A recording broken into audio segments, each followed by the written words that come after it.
tenido siempre tanta reverencia y tanto prestigio este río Ebro, que desde tiempo inmemorial dio nombre a toda la península e incluso a la vida que en esta península ibérica fue prosperando. A él mismo, dice el mito, le dio nombre Íbero, que durante 37 años gobernó aquellas soledades. Ese oscuro rey íbero era hijo de Túbal, a su vez rey, de Aragón en concreto, durante 1 siglo y medio. Y por cierto, el tal Túbal era uno de los 7 hijos de Jafet, o sea, nieto de Noé.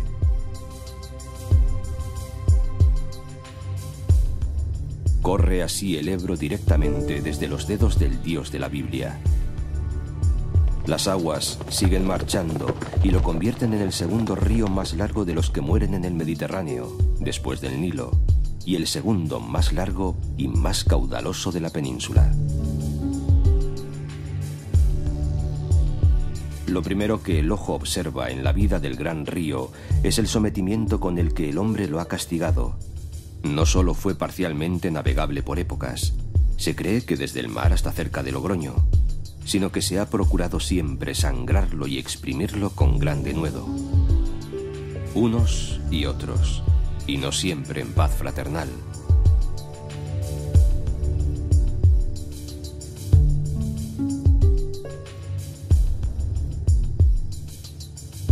Casi en su nacimiento aparecen ya las ruinas de Julióbriga y aguas abajo, 900 kilómetros más lejos, restos de puertos también romanos en Tortosa, sin contar los hallazgos de ruinas de almacenes de Roma junto al río en Zaragoza. Algunos han llegado a creer que los normandos o vikingos llegaron a Zaragoza río arriba en el año 858. Y es seguro que lanas y cereales eran los productos que en la Edad Media más transitaban por el río.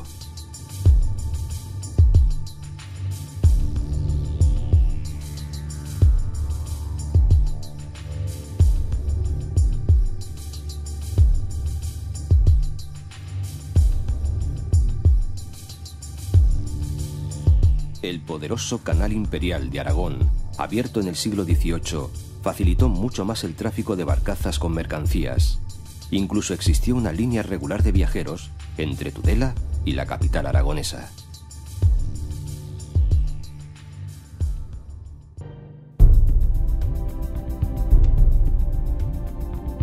En un borde de los picos de Europa, en la sierra de Peñalabra, el pico Tres Mares no necesita explicar el significado de su nombre. Una gota de agua o de deshielo allí caída o formada puede resbalar hacia el Cantábrico como lo hará a bordo del río Nansa, al Atlántico, conducida por el Pisuerga, o al Mediterráneo, acogida por los ríos Íjar y Ebro, si es que los dos no son la misma cosa. Sentenciaba Gerardo Diego. Ni una gasa de niebla, ni una lluvia o cellisca, ni una dádiva de nieve, ni un borbollar de fuente candorosa dejó perderse. Entre las montañas, a veces de más de 2000 metros, 3 imprecisas y altas llanuras reciben el nombre de Campó.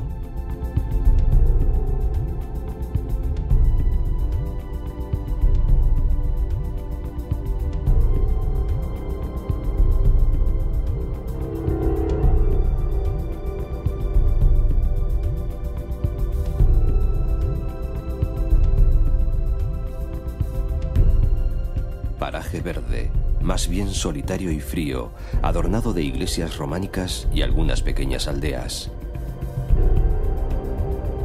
Los tiempos modernos, claro, han traído algunas novedades. En el Alto Campó, por ejemplo, se han instalado los asombrosos equipos de una estación de esquí. Aquí trabajan máquinas de todo género y aparece lo que habitualmente pide el turista de la nieve: remontes, estacionamientos, helipuerto, hoteles y albergues variados.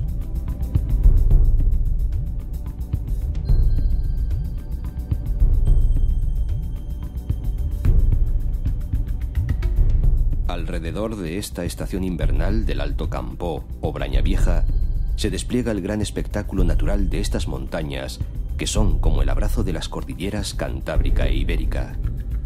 Algunas laderas están tapizadas de bosques de hayas, robles y abedules, con sus cambiantes colores, y se animan con frescos riachuelos.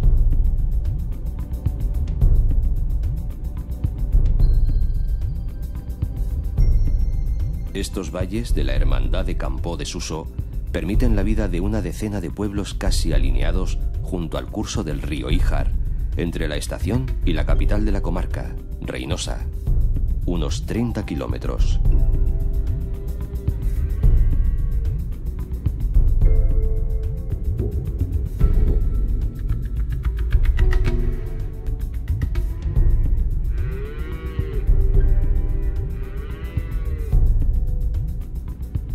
Proaño, un tanto más aislado, avisa de su existencia con una orgullosa torre que se considera la más antigua de Cantabria. Perteneció a la familia de los Ríos y debió de ser levantada en el siglo XIII. Una casa gótica vecina alberga un importante legado bibliográfico. Argüeso tiene el mismo aire medieval e incluso castillo propio, el mejor de la comarca. Suma de 2 torres unidas por lienzos de muralla. En él parece que vivió algún tiempo la madre del marqués de Santillana.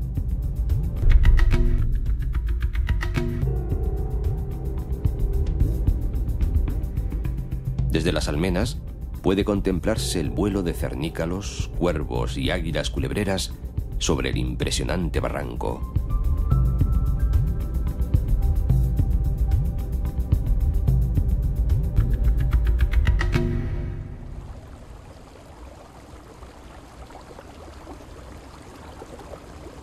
En el centro del amplio valle, bien resguardado por los severos y cercanos montes, un pequeño pueblo de clara toponimia ha desconcertado a geógrafos y a la gente común.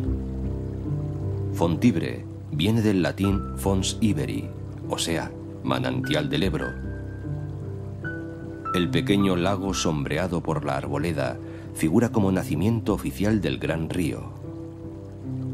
Mas parece que los 500 litros de agua por segundo que allí brotan de las rocas calizas son resurgencia de las aguas del Híjar, que las ha perdido más arriba, en la planicie de Espinillas y Paracuelles.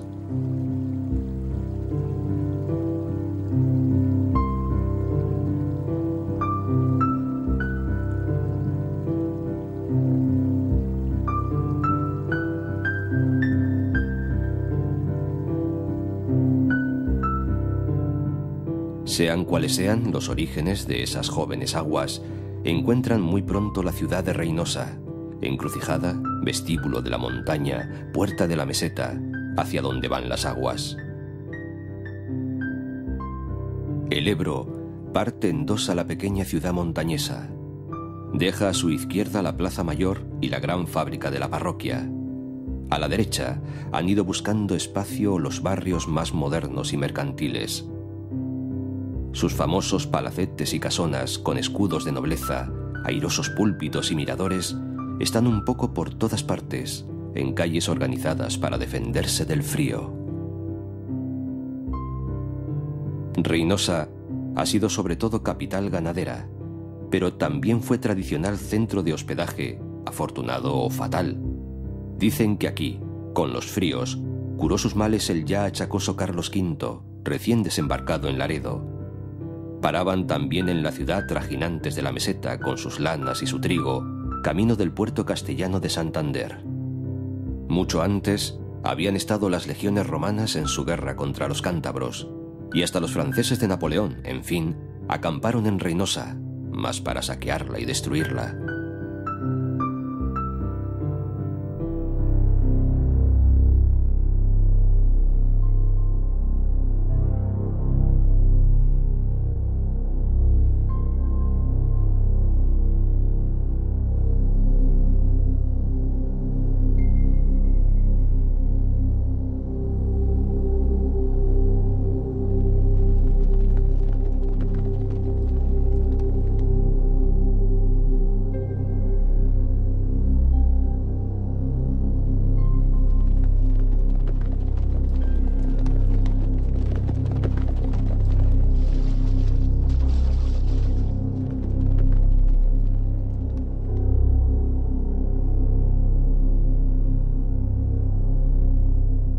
Afueras de la ciudad, en el llamado Campo de en medio, aparece ya el gran mar interior del embalse del Ebro, abastecido por el joven río y su hermano el Híjar.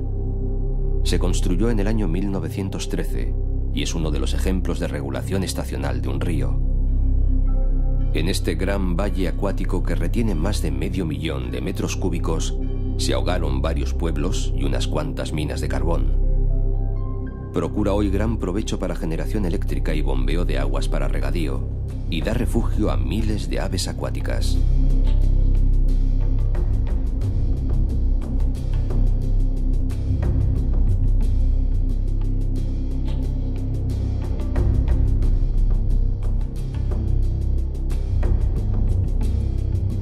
En las puertas mismas del embalse queda el recuerdo salvado y visible de la ciudad romana de Julióbriga, primer asentamiento romano entre los cántabros.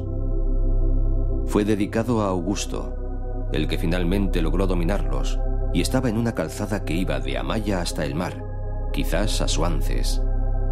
Plinio afirmaba que era la población más relevante de estas comarcas, sobre las que mandaba Corocota, el legendario caudillo montañés que acabaría cediendo su resistencia ante la fuerza de Augusto y sus legiones.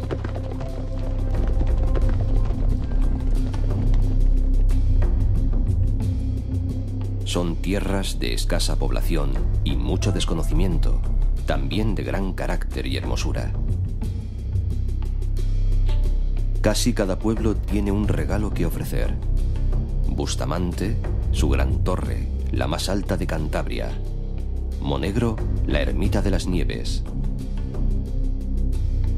Volmir, la recoleta iglesia de San Cipriano, con su airosa espadaña. Orzales, Requejo.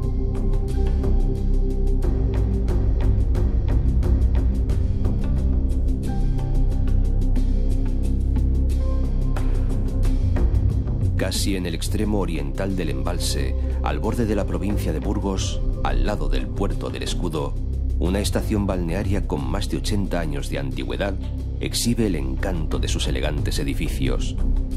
Las aguas que brotan del balneario de Corconte han tenido siempre fama de buenas curadoras de la gota, la diabetes, los males del riñón y otras enfermedades. En el costado meridional del embalse, un puñado de pueblos, tanto cántabros como burgaleses, muestran algunas heridas causadas por las aguas. Llano estuvo a punto de desaparecer y perdió por completo su ermita del Avellanal. La de San Martín, en Renedo, logró salvarse, aunque con las aguas casi pegadas a sus muros. Frente a Villanueva de las Rozas todavía destaca la espadaña de su iglesia parroquial.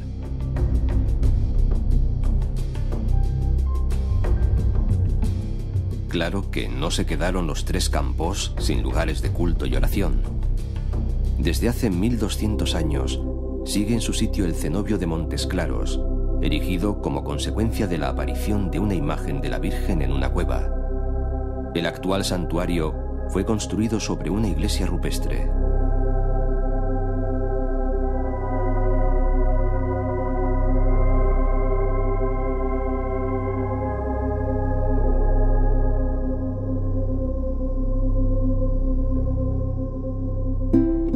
Un poco más arriba, el río se libera de las ataduras del embalse, y no por el lado opuesto a donde entra él, como parecería lógico, sino por un costado muy próximo a esa puerta de entrada. Fue allí donde construyeron la presa del gran lago artificial, apenas 35 metros de altura y muy escasa longitud.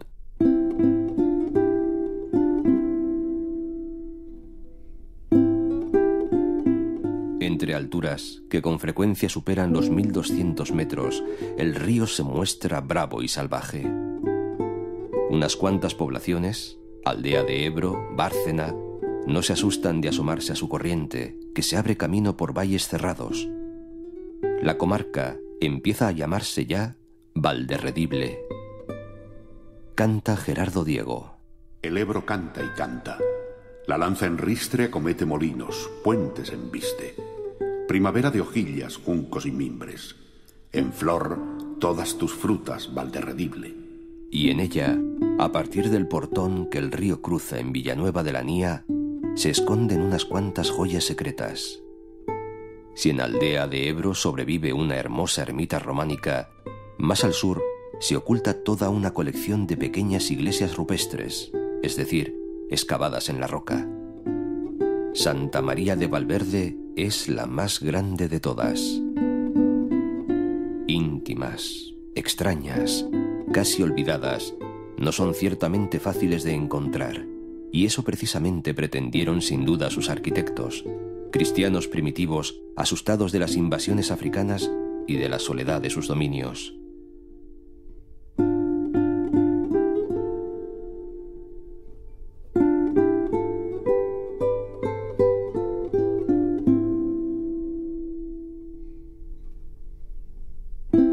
Polientes es el pueblo que con sus casonas de piedra actúa como centro histórico y vital de la zona.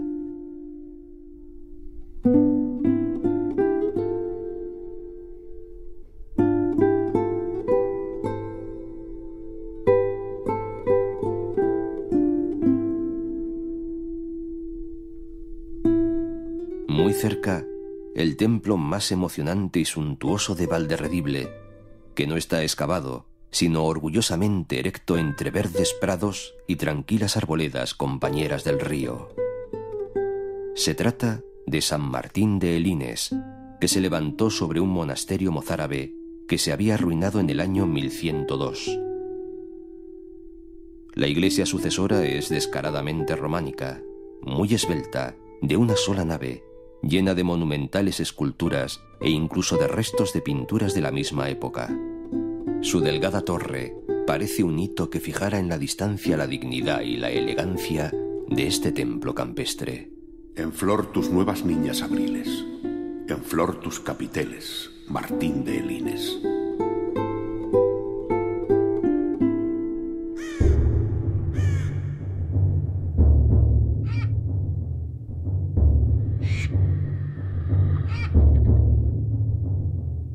Apenas entra el río en la llamada Castilla Germinal, provincia de Burgos, se ve rechazado por los altos páramos calizos de la Lora y tiene que abrirse paso hacia oriente por hoces y angosturas en complejos y raros meandros. La profundidad de las gargantas alcanza a veces los 200 metros en un espectáculo admirable de rocas y verdor.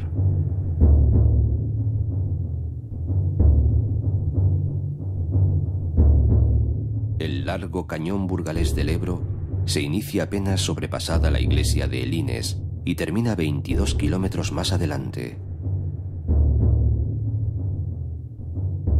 La razón y la maravilla de tanta belleza se debe al proceso kárstico. El agua de la lluvia se filtra hacia el interior de la roca y allí, con la ayuda del hielo, desarrolla su conocido proceso, con el resultado de cursos de agua subterránea, grietas, grandes cuevas.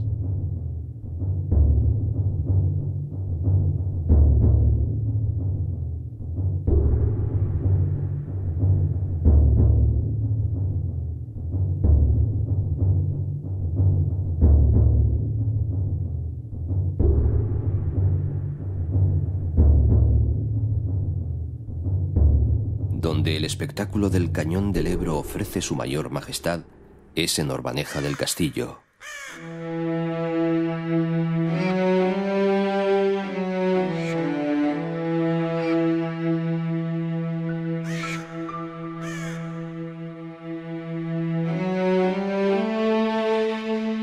Agua, hielo y vientos han erosionado el borde de los cantiles hasta reducirlos a una serie de pináculos y aristas, a veces perforados de parte a parte por una oquedad. La imaginación puede conceder a tales figuras pétreas los atributos que desee.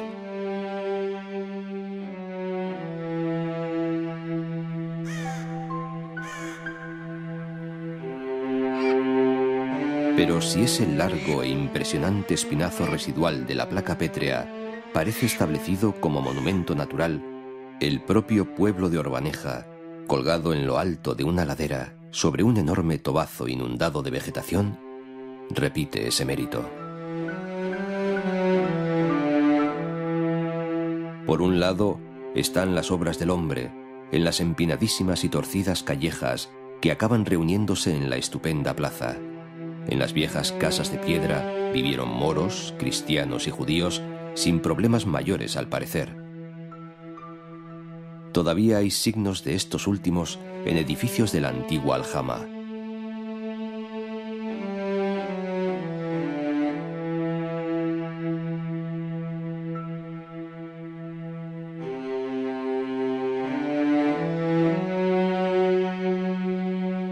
Claro que tampoco ha sido avara la naturaleza en el pueblo mismo.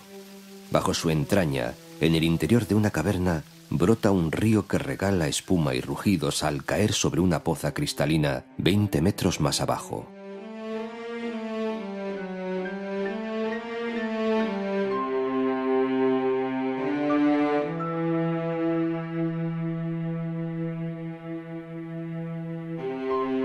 Valdelateja mantiene transformadas las instalaciones de un viejo balneario. Mayor antigüedad tienen el castro y el despoblado de Siero. Hubo aquí una fortaleza de cierto empaque cuando las primeras poblaciones de Iberia, pero nada queda de ella, solo el recuerdo de las gentes romanas que aquí se asentaron más tarde.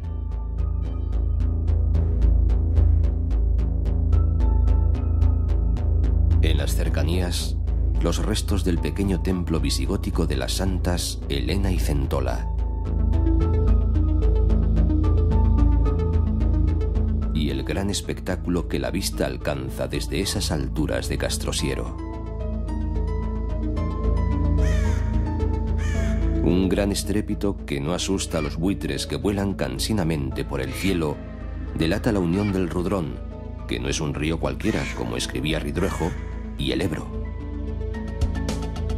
Aquí termina el hondo, angosto y sinuoso cañón, a casi 300 metros de abismo, junto al pueblo de Pesquera de Ebro, cuyo nombre explica bien que fue rico en peces.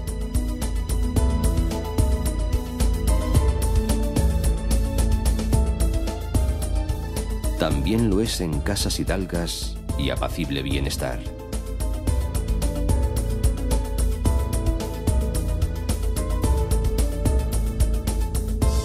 Cuando llega a la ilustre merindad de Valdivielso, en el arranque del valle de igual nombre, toma ya su definitivo rumbo a oriente.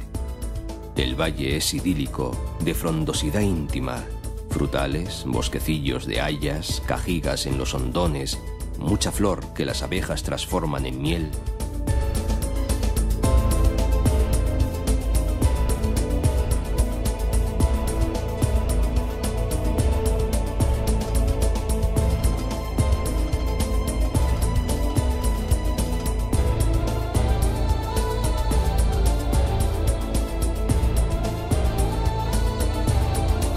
Valdenoceda, a los pies del puerto de la Mazorra, además de una iglesia de cierto mérito, tiene a su lado una torre almenada que pertenecía a los Velasco, dueños feudales de todos estos territorios.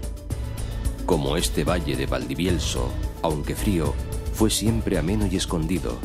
En los tiempos oscuros se fue poblando de eremitas que se refugiaban en sus cuevas y de monjes agrupados en modestos cenobios.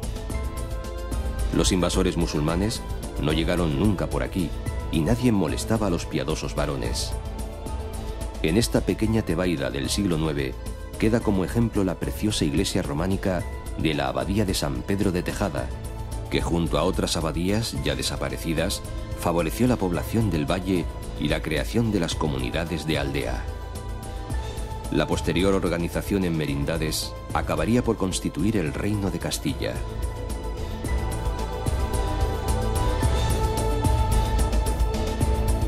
El río contiene su vigor en el embalse de Cereceda y no parece interesado en visitar la ilustre villa de Oña, que ha de contentarse con la modestia del afluente Oca, que es el río de la Bureba.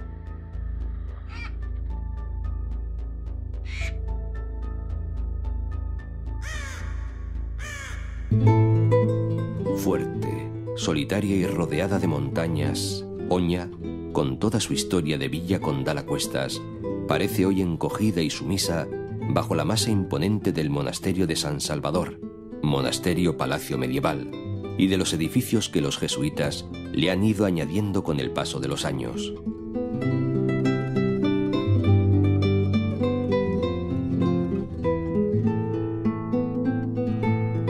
La abadía fue en sus comienzos en el 1012, lugar de retiro de una hija del rey Sancho García, aunque cenobio mixto. Pasó luego por tantas manos y poderes que no sorprende la acumulación de estilos entre el románico y el clasicismo prebarroco.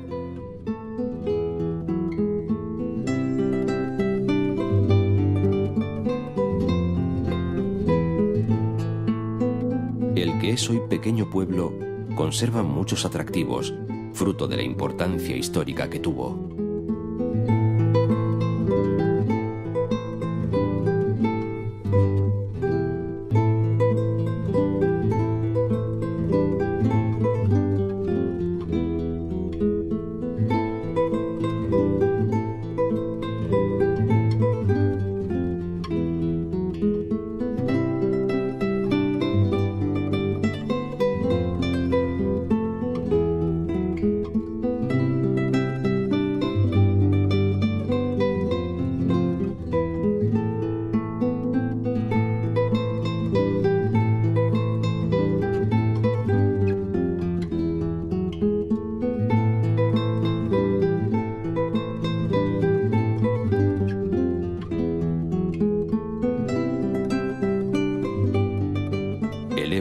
Se tranquiliza y expande entre praderíos y los peñascos de las sierras que lo contemplan.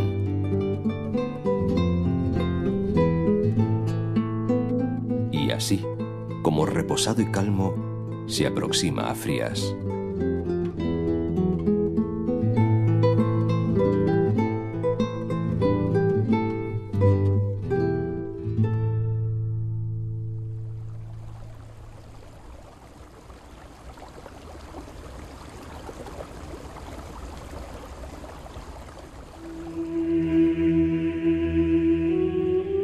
Bajo el poblado y casa fuerte de los Velasco, cruza el río un largo y elegantísimo puente gótico, puesto de peaje de los omnipotentes condes. Y sobre el puente se yergue el peñascal donde se agarra el pueblo antiguo.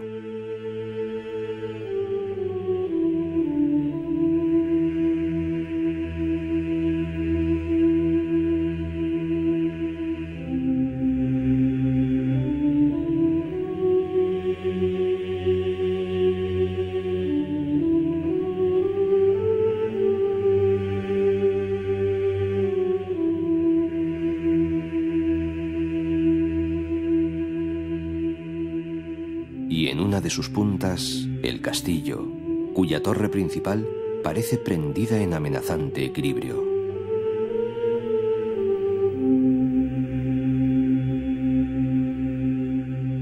La joroba de la peña en el espolón da la impresión de que va a desplomarse sobre las viviendas del vecindario, que parecen ir a deslizarse por la ladera.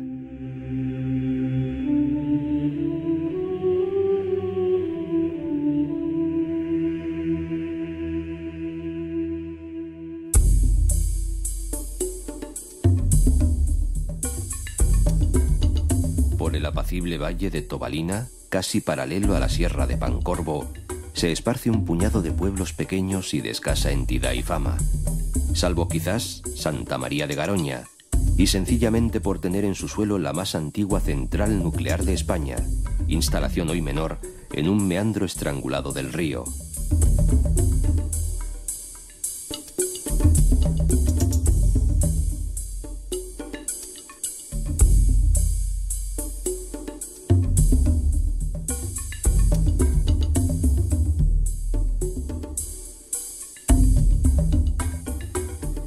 O Santa Gadea del Cid, por razones de más peso histórico. El perfume de la Edad Media, cuando el pueblo era encrucijada de varias calzadas importantes, se percibe todavía en calles y rincones, así como en las reliquias de su antigua judería.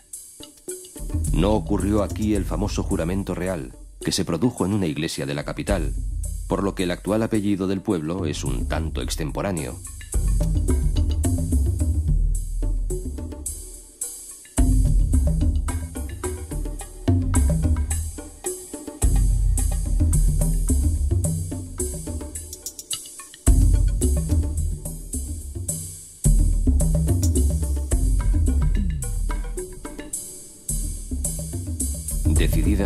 después de 215 kilómetros de viaje, a frecuentar durante varios kilómetros la frontera alavesa, las aguas acaban, mansas, visitando la población más grande encontrada hasta ahora, Miranda de Ebro.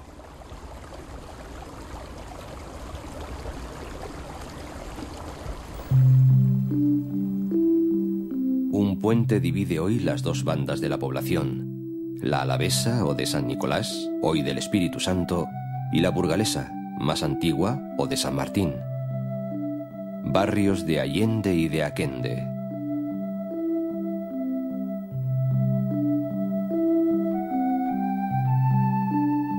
Las casas se asoman al río y en él se reflejan, cosa muy rara en España. Surgida como centro de defensa y de caminos comerciales, paso del primitivo Camino de Santiago, vado fundamental del río, bien surtida de iglesias y de buenas casas, muy pronto comienza a tener relevancia económica y a crecer como centro industrial. Nunca perdería ese carácter hasta nuestros días. El vistoso puente de Carlos III, que en 1780 sustituyó al medieval, adornado con leones y escudos, sería como el símbolo de esa vocación comercial fronteriza.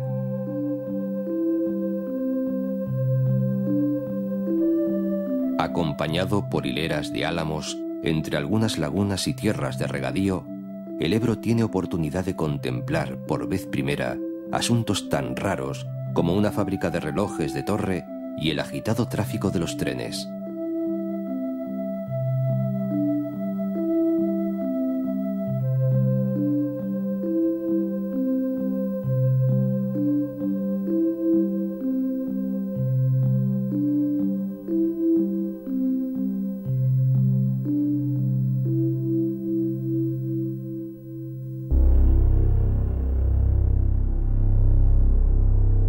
En el Alfoz de Miranda, cerca del pico alavés de Toloño, tropieza el río con los últimos pueblos de Burgos y los limítrofes de Álava y La Rioja, un territorio de tanta riqueza como historia.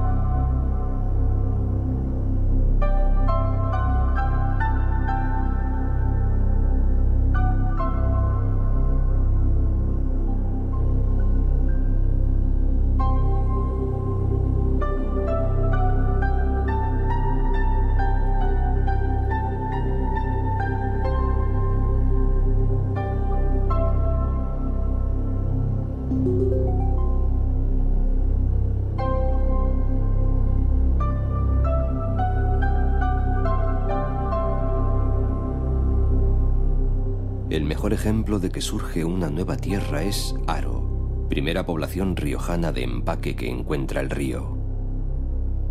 Conquistada enseguida por los romanos, aparece como poblada poco antes del año 1200, y el vino le daría el título de ciudad mucho más tarde, en 1891. Ha sido, pues, el vino el que otorgó prestigio y fama a esta atalaya sobre el Ebro, gloria mayor que el de algunos sucesos históricos.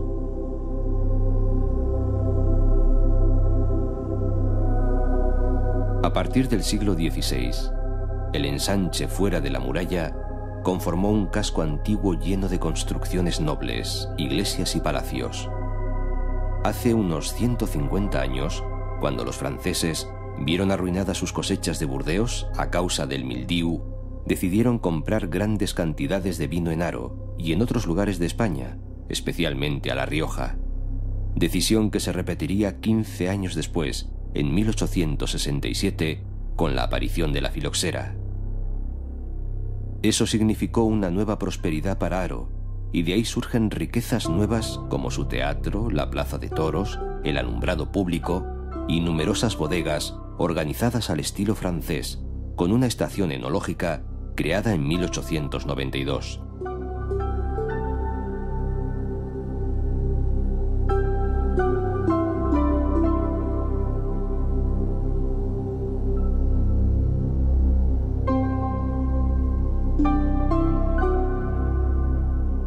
otro lado del río, aunque no arrimada a sus aguas, exhibe sus viejas glorias la villa alavesa, señorial y vinícola de La Bastida.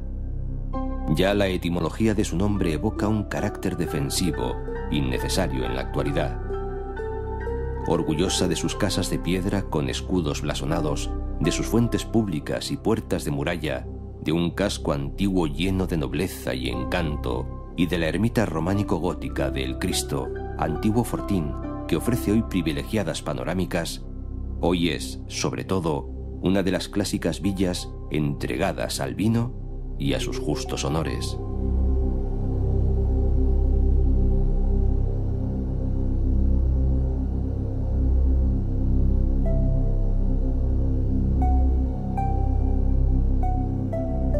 Lo mismo que pueblos más pequeños, como Yauri y Briones, riojanos los dos, o el pulcro y acogedor Samaniego, de nuevo en Álava.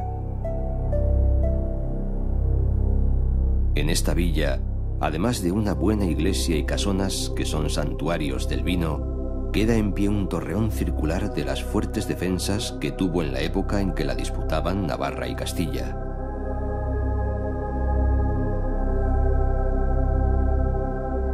En la parte alavesa, la villa defensiva de La Guardia no precisa explicar su nombre. Protegida de los vientos del norte por la Sierra de Cantabria, se encierra en sus firmes murallas, tan bien conservadas que siguen aún en su sitio los batientes de sus puertas. Es ciertamente uno de los mejores conjuntos históricos y artísticos de Álava, y centro de un territorio que fue habitado hace muchos siglos.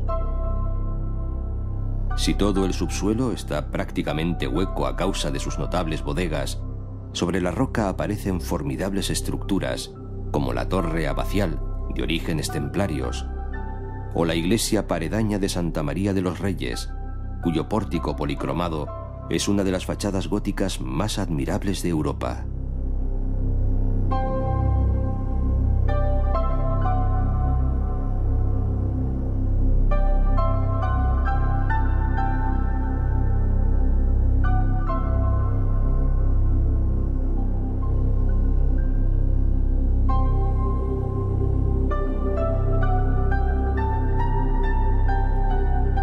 Tales joyas de la arquitectura habría que añadir otros varios templos y un número muy alto de palacios y de casas solariegas de los siglos XIV y XV, una de las cuales perteneció al escritor y fabulista Samaniego, que aquí nació. A la salida de La Guardia, una catedral moderna para el culto del vino, obra de Calatrava.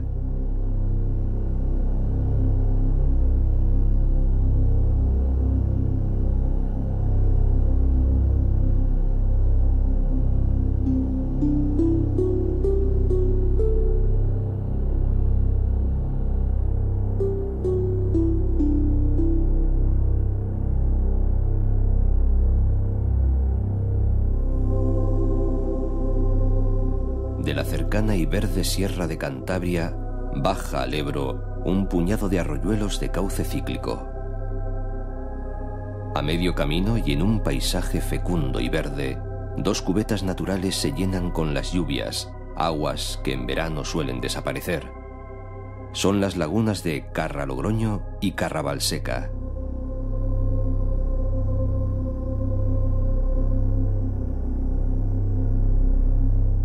Algunos de aquellos modestos arroyos que pasean entre viñas se juntan en El Ciego, villa a la que Felipe II emancipó de La Guardia en 1583. Además de la suntuosa iglesia renacentista, numerosas casas blasonadas señalan su tradicional riqueza.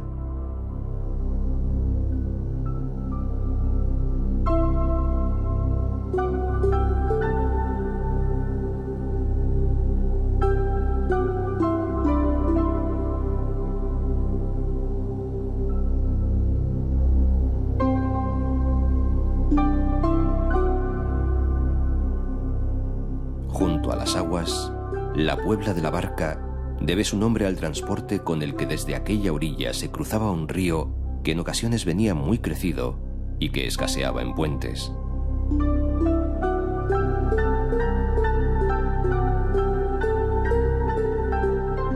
Toda la parte meridional de la provincia de Álava, que acaba en el río Ebro, se llama Rioja Alavesa.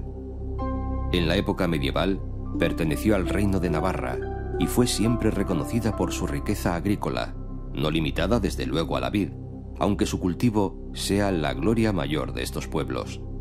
Se cree que existen unas 26.000 parcelas de viñedo. La mitad de los pequeños viticultores elaboran su propio vino y dejan una cantidad de uva liberada para un mercado comparativamente menor que en otros términos riojanos. En consecuencia, se destaca un estilo de vino antiguo y original llamado tinto de cosechero, que se elabora exclusivamente para beberlo joven y por el método denominado de maceración carbónica, es decir, fermentando las uvas enteras sin estrujar.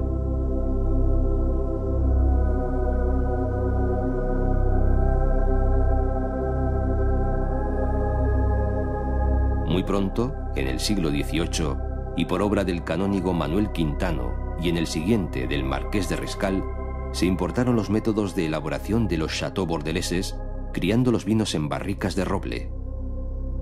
En los últimos años, se está produciendo una verdadera revolución con la apuesta por vinos de calidad alta, mediante la selección de las uvas a mano, en cepas con más de 40 años de antigüedad y utilizando madera nueva de roble francés.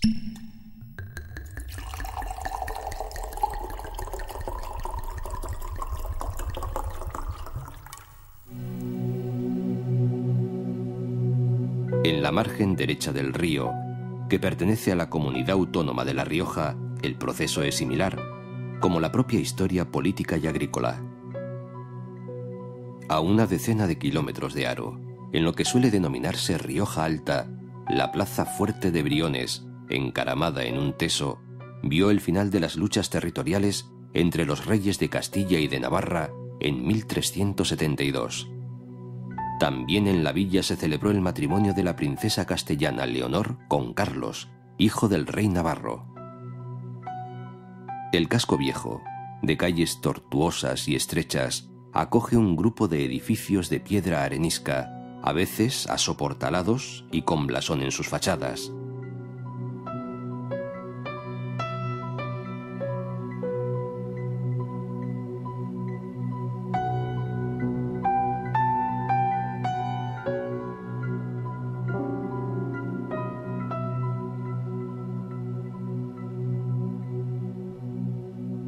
Todavía hablan en el pueblo de la plaga maldita de la filoxera, que en 1901 primero y con el golpe de gracia de 1916 dejó pobres a familias enteras a las que hasta entonces les había bastado para vivir decentemente una cuba de vino al año. Briones no logró recuperarse.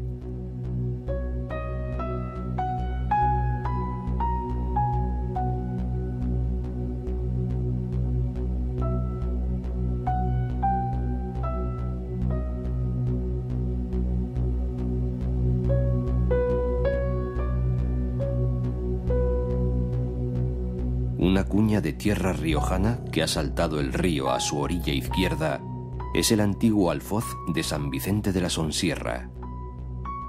Fronteriza y muy disputada por Castilla y Navarra, aislada en un cerro sobre el cauce del Ebro, la Puebla ha perdido sus famosas murallas, pero conserva una buena iglesia y una ermita desde la que, siguiendo una vieja tradición, procesionan en Semana Santa, espaldas marcadas por la sangre, los flagelantes conocidos como picaos.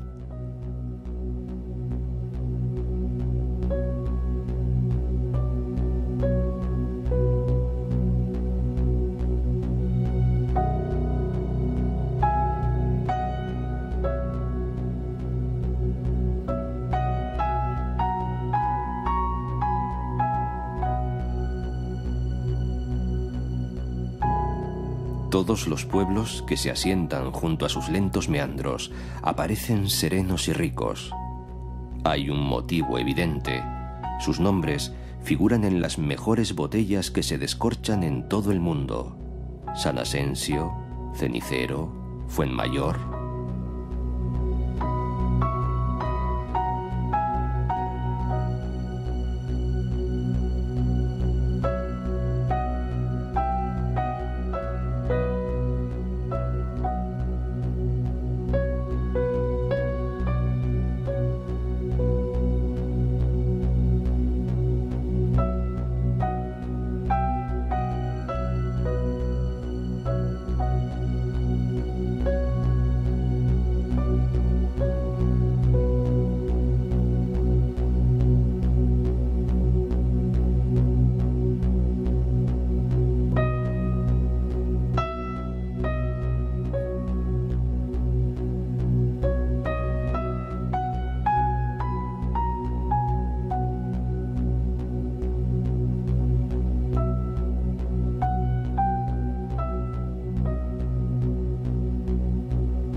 Cenicero posee el título de ciudad por el mérito que mostraron sus habitantes con los heridos de un terrible accidente ferroviario sucedido en 1903.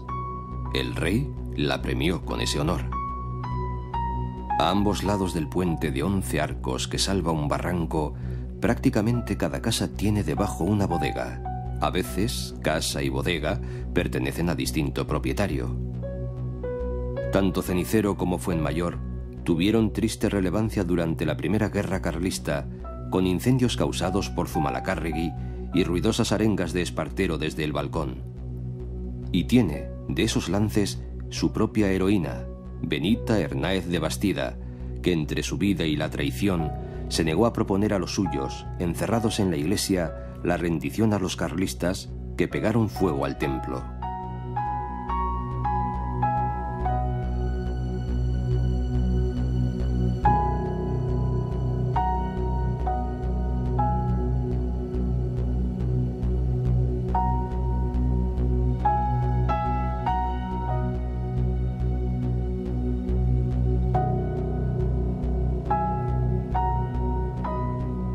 La monumental fuente de Fuenmayor, de la que toma nombre, servía también de lavadero y era muy nombrada en toda la comarca.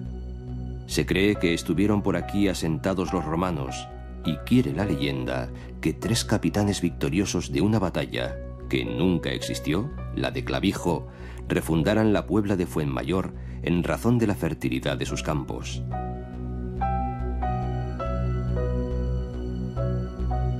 No hará falta decir que esa fertilidad se expresa hoy, al igual que en todos estos dulces paisajes, en el cultivo de la vid y la elaboración de tantos y tan famosos vinos. Desde 1788, el Palacio de los Marqueses de Terán fue la sede de la Real Junta de Cosecheros de La Rioja, aprobada por el Consejo de Castilla.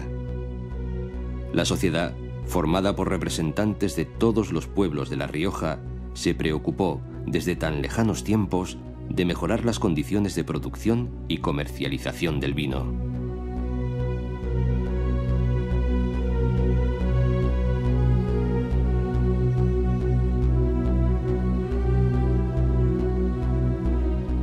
Una pausa en el camino con el recuerdo de Miguel de Unamuno. Agua que llevas mis sueños en tu regazo a la mar, agua que pasa soñando tu pasar en tu quedar.